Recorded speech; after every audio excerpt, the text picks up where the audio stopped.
Hi friends, అందరికీ నమస్కారం. మీరందరూ ఎంతగానో ఎదురుచూస్తున్న ఇల్లు, ఇల్లాలు, పిల్లలు సీరియల్ తాజా ఎపిసోడ్ విశ్లేషణతో మీ ముందుకు వచ్చేశాను. ఈరోజు ఎపిసోడ్ మామూలుగా లేదు ఫ్రెండ్స్, అగ్గమీద గుగ్గలంలా ఉంది. ఒకవైపు ప్రతీకారంతో రగిలిపోతున్న విశ్వక్, మరోవైపు ప్రేమ మీద జాలి నటిస్తూనే గోతులు తీస్తున్న మల్లి, ఇంకోవైపు ఇప్పుడిప్పుడే ఒకరినొకరు అర్థం చేసుకుంటున్న ప్రేమ, ధీరజ్ల మధ్య చిగురిస్తున్న సున్నితమైన ప్రేమ. అసలు ఈరోజు ఏం జరగబోతోంది? విశ్వక్ ప్రతీకారం ఏ రూపంలో ఉండబోతోంది? అమాయకురాలైన అమూల్యను తన ఆటలో పావుగా మళ్ళీ వాడుకోగలదా? ప్రేమ, ధీరజ్ల మధ్య ఉన్న అడ్డుగోడలు తొలగపోతాయా? ఈ ప్రశ్నలన్నింటికీ సమాధానాలు తెలుసుకునే ముందు మీరు చేయాల్సిన పని ఒక్కటే. ఈ వీడియోని వెంటనే లైక్ చేసి మీ అంచనాలను, అంటే రేపటి ఎపిసోడ్లో ఏం జరుగుతుందో మీ ఊహలను కింద కామెంట్స్లో ఖచ్చితంగా చెప్పండి. అలాగే ఇలాంటి మరిన్ని అప్డేట్స్ కోసం మా ఛానల్ని సబ్స్క్రైబ్ చేసుకుని పక్కనే ఉన్న గంట సింబల్ని నొక్కడం అస్సలు మర్చిపోకండి. ఇక ఏ మాత్రం ఆలస్యం చేయకుండా ఈరోజు ఎపిసోడ్లోకి దూకేద్దాం. ఎపిసోడ్ మొదలవగానే మనకు కనిపించేది విశ్వక్. అతని కళ్లలో నిప్పులు చెరుగుతున్నాయి. మొహంలో ప్రతీకారం తప్ప మరే భావం కనిపించడం లేదు. తండ్రి దగ్గర నిలబడి పెడికిలి బిగించి అగ్నిపర్వతంలా మాట్లాడుతున్నాడు. నాన్నా, మీ చెల్లెలి విషయంలో ఏదో జరిగిపోయింది. కాని నా చెల్లెలి జీవితంతో ఆడుకోవడానికి వీల్లేదు. ఆ రామరాజ్గాడు నా చెల్లి పవిత్రత మీద నిందలు వేశాడు, మా అత్తను అవమానించి తీసుకెళ్లాడు, మా అందరి కళ్లలో కన్నీళ్లు చూసి ఆనందపడ్డాడు. వాడి కుటుంబాన్ని వదిలిపెట్టే ప్రసక్తే లేదు. వాళ్లు పడిన ప్రతి కన్నీటి బొట్టుకు వెల చెల్లించేలా చేస్తాను. ఇది నా ప్రతీకారం అని అంటుంటే అతని గొంతులో ఆవేశం, కళ్లలో క్రోధం మనకు స్పష్టంగా కనిపిస్తాయి. ఆ మాటలకు పక్కనే ఉన్న భద్రావతి కూడా, అవునురా, వాడు చెప్పేది అక్షరాలా నిజం. నువ్వు ఏ అడుగు వేసినా నీ వెంటే నేనున్నాను. ఆ ఇంటి పతనాన్ని మనం చూడాలి అని కొడుక్కి మరింత ధైర్యాన్ని నూరిపోస్తుంది. చూశారా ఫ్రెండ్స్, ఒక కుటుంబం ప్రతీకారంతో ఎంతలా రగిలిపోతోందో. మరోవైపు ప్రేమ ఒంటరిగా వరండాలో కూర్చుని ఉంది. ఆమె ఆలోచనలన్నీ ధీరజ్ చుట్టూనే తిరుగుతున్నాయి. నిన్న కళ్యాణ్ విషయంలో ధీరజ్ తనను ఎలా కాపాడాడో, తన పక్కన ఎంత ధైర్యంగా నిలబడ్డాడో తలచుకుని ఆమె పెదవులపై తెలియకుండానే ఒక చిరునవ్వు పూస్తోంది. సిగ్గుతో ఆమె బుగ్గలు కెంపు వర్ణంలోకి మారుతున్నాయి.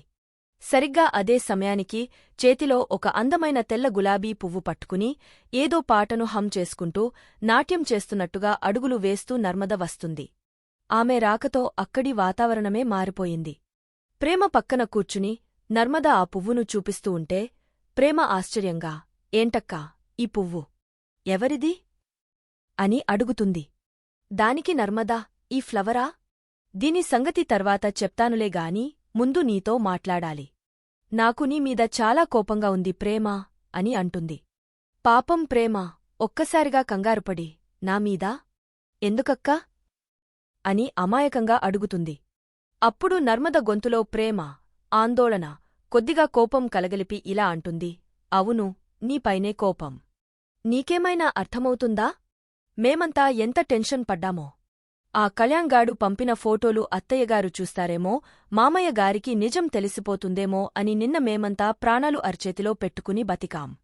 ఇంత జరుగుతుంటే, వాడు నిన్ను అంతలా బ్లాక్ మెయిల్ చేస్తుంటే, ఆ విషయం నాతో ఒక్క మాట చెప్పాలని నీకు అనిపించలేదా? నేను ముందే చెప్పాను కదా, ఈ ఇంటికి వచ్చాక నేను నీకు తోడికోడలిని మాత్రమే కాదు, నీ అక్కని, అవసరమైతే అమ్మను కూడా అని. నీ కష్టాన్ని నాతో పంచుకోలేనంత పరాయదాన్ని అయిపోయానా? అని నర్మద అంటుంటే ఆమె కళ్లలో నీళ్లు తిరిగాయి. ఆ మాటలకు ప్రేమ కరిగపోతుంది. అయ్యో అక్కా, అలా కాదక్కా. నా డాన్స్ క్లాస్ విషయంలోనే నీకు, బావగారికి మనస్పర్ధలు వచ్చాయి. మళ్ళీ నా వల్ల మీ ఇద్దరి మధ్య గొడవలు రావడం నాకిష్టం లేదు. అందుకే చెప్పలేదు అని అంటుంది. నర్మద ప్రేమను దగ్గరకు తీసుకుని, చూడు ప్రేమా, నువ్వు నాతో షేర్ చేసుకుంటే పోయేదేమీ లేదు. ఇలా ఒంటరిగా బాధపడుతుంటే మేము చూస్తూ ఎలా ఊరుకోగలం? ఇకపై నీకు ఏ కష్టం వచ్చినా ముందుగా గుర్తుకురావాల్సింది నేనే, అర్థమైందా? అని అంటుంది. ఆ మాటలతో ప్రేమకు కొండంత ధైర్యం వస్తుంది. సరేలే అక్కా, ఎలాగో ఆ పీడ విరగడైందిగా అని నవ్వుతుంది. అప్పుడు నర్మద ప్రేమ చేతిలో ఆ తెల్ల గులాబీని పెట్టి, ఇందాక అడిగావుగా, ఈ పువ్వు ఎందుకని? ఇది నీకోసమే ప్రేమ. ఇన్ని రోజులు నాకు, అత్తయ్యకు చాలా టెన్షన్గా ఉండేది. ధీరజ్ నీ మెడలో బలవంతంగా తాళి కట్టాడు. కాని నిన్ను భార్యగా స్వీకరిస్తాడో లేదో ప్రేమగా చూసుకుంటాడో లేదో అని భయపడ్డాం. కాని నిన్న నీకోసం ధీరజ్ నిలబడిన తీరు చూశాక మా భయాలన్నీ పటాపంచలైపోయాయి. వాడికి నువ్వంటే ప్రాణం అని అర్థమైంది. అందుకే ఈ పువ్వు. మీ ప్రేమ ఈ పువ్వులాగే స్వచ్ఛంగా, అందంగా వికసించాలి అని దీవిస్తుంది. ఆ మాటలు వింటుంటే ప్రేమ సిగ్గుతో తలదించుకుంటుంది. ధీరజ్ మీద తనకున్న ప్రేమ రెట్టింపవుతుంది. చూశారా ఫ్రెండ్స్, తోడికోడలు ఇలా ఉంటే ఆ ఇంట్లో ఎంత ఆనందం ఉంటుందో కదా. కాని కథ ఇక్కడితో అయిపోలేదు. నర్మద తన గదిలోకి వెళ్తుండగా ఆమె మెదడులో విశ్వక్ మాటలు మెరుపులా మెరుస్తాయి. ఆ ఫోటోలు చూపించి మా చెల్లి మీద నింద వేస్తారా అన్న మాటలు ఆమె చెవుల్లో మారుమోగుతాయి. ఒక్కసారిగా ఆమె ఆగపోతుంది. ఆమె కనుబొమ్మలు ముడిపడతాయి. అవును కదా. ప్రేమ ఇంటికి రాకముందే ఆ భద్రవతి వాళ్లకి ఫోటోల విషయం ఎలా తెలిసింది? విశ్వక్ ఎందుకు అలా అన్నాడు? అంటే ఈ ఇంట్లోంచి ఎవరో వాళ్లకి సమాచారం ఇచ్చారా అనే అనుమానం ఆమెలో మొదలవుతుంది. ఈ అనుమానపు పాము నేరుగా మల్లి వైపుకే వెళ్తుంది. వెంటనే నర్మద మల్లి గదిలోకి వెళ్తుంది. అక్కడ మల్లి, అమ్మో, ఆ భద్రవతికి ముందే తెలిసి ఉంటే ఈపాటికి ఇల్లు పీకి పందిరేసేవాళ్లు. ప్రేమ కుక్కిన పేనులా పడి ఉంటుందనుకుంటే తుస్మని చల్లారిపోయింది అని తనలో తాను గొనుక్కుంటూ ఉంటుంది. సరిగ్గా అప్పుడే నర్మద, ఏంటి, ప్రేమధీరజ్లు కలిసిపోయారని బాధపడుతున్నావా అని అడుగుతుంది. ఉలిక్కిపడిన మల్లి, హే లేదు లేదు, నేను కొత్త చీర గురించి ఆలోచిస్తున్నా అని కవర్ చేసుకుంటుంది. నర్మద ఆమె నాటకాన్ని ఒక్క క్షణంలో పసిగట్టేస్తుంది. ఆపు మల్లి నీ నాటకాలు. నేను దేని గురించి మాట్లాడుతున్నానో నీకు బాగా తెలుసు. ఆ ఎదురింటి వాళ్లకి ఫోటోలు పంపింది నువ్వేగా, నిజం చెప్పు అని నిలదీస్తుంది. మల్లి, అయ్యో నర్మదా, నేనెందుకు అలా చేస్తాను అని ఏడుపు మొహం పెడుతుంది. కాని నర్మద ఆమెను నమ్మదు. ఆమె కళ్లలోకి సూటిగా చూస్తూ, ఇది నా అనుమానం మాత్రమే మల్లి. నిజమని తెలిసిన రోజు నిన్ను వదిలిపెట్టను. ఇంకోసారి నా ప్రేమ జోలికి గాని ఈ ఇంటి ప్రశాంతత జోలికి గాని వచ్చావో నీ బతుకు రివర్స్ అయిపోతుంది. ఆ రోజు పాపం తోడికోడ్లని కాపాడాను. ప్రతిసారి కాపాడతాననుకుంటే అది నీ భ్రమే. జాగ్రత్త అని వేలు చూపించి వార్నింగ్ ఇచ్చి వెళ్ళిపోతుంది.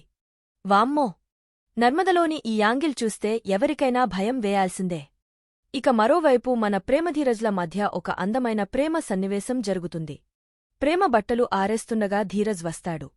ప్రేమ కావాలనే తడి బట్టను విదిలించగా ఆ నీటి తుంపరలు ధీరజ్ ముఖం మీద పడతాయి. ఏ, కావాలనే చేశావా అని ధీరజ్ అంటుంటే వాళ్ళిద్దరి మధ్య ఒక క్యూట్ ఫైట్ మొదలవుతుంది. అప్పుడు ధీరజ్, సర్లే, ఆ ధీమా అంటే ఏంటో చెప్పు అని అడుగుతాడు. దానికి ప్రేమ, నేను నిన్ను ఒక ప్రశ్న అడిగాను కదా, దానికి నువ్వు సమాధానం చెప్తే నేను దీనికి చెప్తాను అని అంటుంది. నన్ను ప్రేమిస్తున్నావా అని ప్రేమ అడిగిన ప్రశ్న ధీరజ్కు గుర్తొస్తుంది. అతను మౌనంగా ఉండిపోతాడు.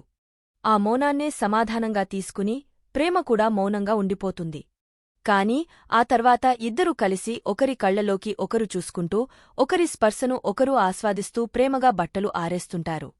వారి మధ్య మాటలు లేకపోయినా వారి హృదయాలు మాట్లాడుకుంటున్నాయి. ఆహా, ఎంత అందమైన దృశ్యం కదా. ఇక్కడే ఉంది అసలు కథ. ఒకవైపు ఇంత జరుగుతుంటే మన మల్లిగారు మాత్రం తన ప్లాన్లో తానుంది. అమూల్య కాలేజీకి రెడీ అవుతుంటే ఆమె దగ్గరకు వెళ్లి లేనిపోని ప్రేమను ఒలకబోస్తుంది. అమ్మో, నీకేమైనా లవ్ స్టోరీస్ ఉన్నాయా అని అడుగుతుంది. దానికి అమూల్య, అయ్యో వదినా, నాకేం ఉంటాయి అని అంటుంది. అప్పుడు మళ్ళీ బాల్కనీలో ఉన్న విశ్వక్ను చూపిస్తూ, అదుగో మీ బావ నిన్నే చూస్తున్నాడు చూడు.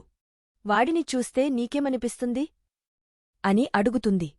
ఇక చూడండి అమూల్య సమాధానం. వాడా? వాడిని చూస్తుంటే దున్నపోతుని ఇంట్లో కట్టేసుకున్నట్టుంది వదినా అని అంటుంది.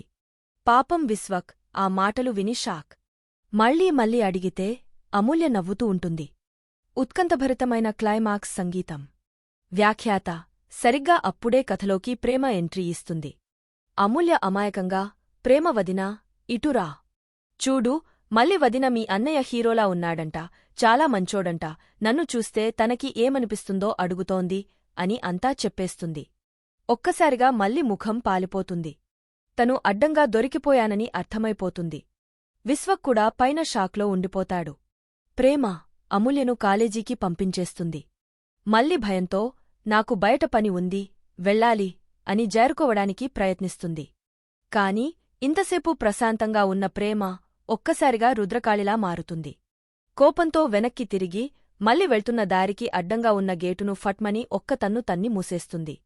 ఎక్కడికి వెళ్లేది అని అంటుంటే ప్రేమ కళ్లలో నిప్పులు కనిపిస్తున్నాయి. మళ్ళీ భయంతో వణికిపోతుంది.